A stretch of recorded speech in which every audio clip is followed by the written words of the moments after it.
চোখ বন্ধ, মুখে প্রশান্তির ছাপ। ধ্যানমগ্ন অবস্থায় বুদ্ধের মতো পদ্মাসনে বসে আছেন মার্কিন প্রেসিডেন্ট ডোনাল্ড ট্রাম্প।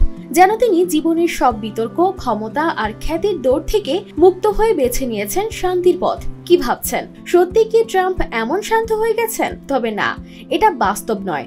দক্ষিণ চীনের শহর শিয়ামেনে এক সৃজনশীল শিল্পী হং জিনশি তৈরি করেছেন এমনই একটি ব্যতিক্রমী মূর্তি। মজার ব্যাপার হলো, এখানে ট্রাম্পকে এমন ভাবে উপস্থাপন করা হয়েছে যেন তিনি জীবনের সব ঝামেলা পেছনে ফেলে বুদ্ধের মতো ধ্যানে মগ্ন আছেন।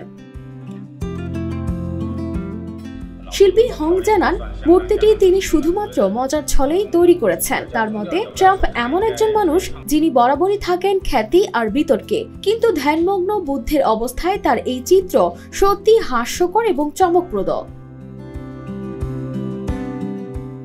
ক্যামেরায় ওয়াও, স্টাইল দেখাও, Xenon X21 পারলে ঠেকাও। সিরামিক দিয়ে তৈরি এই মূর্তির আসল আকর্ষণ হলো ট্রাম্পের চিরচেনা ব্যক্তিত্বের সঙ্গে বুদ্ধের শান্ত ধ্যানমগ্ন অবস্থার বিপরীত চিত্র। কারণ ট্রাম্প মানেই যেন বিতর্ক, ক্ষমতার লড়াই আর আত্মবিশ্বাসী ভঙ্গি, কিন্তু এই মূর্তিতে তাকে দেখা গেছে ঠিক তার উল্টো, একেবারে শান্ত, ধ্যানমগ্ন আর যেন সবকিছু থেকে মুক্ত। এই বৈপরীত্যই মূর্তিটিকে সবচেয়ে আকর্ষণীয় করেছে। এই বিরোধী চিত্রই শিল্পপ্রেমীদের কাছে আকর্ষণীয় হয়ে উঠেছে।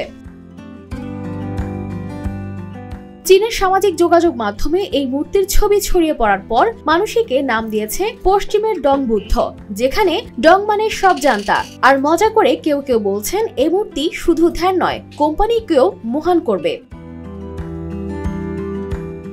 তবে হং এখনো মূর্তিটি বাণিজ্যিকভাবে বিক্রি শুরু করেননি। যদিও চীনের জনপ্রিয় ই-কমার্স সাইট তাওবাওতে কিছু নকল মূর্তি বিক্রি হচ্ছে। হং জানান, এগুলো তার বানানো নয়, তবে অনেকেই বিক্রির প্রস্তাব দিয়েছে, তাই তিনি কি করবেন এখনো ভাবছেন। এই মূর্তি যে শুধু হাসির খোরাক যোগাচ্ছে তাই নয়, বরং শিল্পের ভেতর দিয়ে একটি প্রশ্ন তুলে ধরেছে, ক্ষমতা আর খ্যাতির দৌড় কি শান্তি দিতে পারে? শিল্পী হংয়ের মতে, এই মূর্তির মাধ্যমে তিনি শিল্পের সংঘর্ষ তুলে ধরেছেন। কানিস ফাতেমা শিমু, RTV।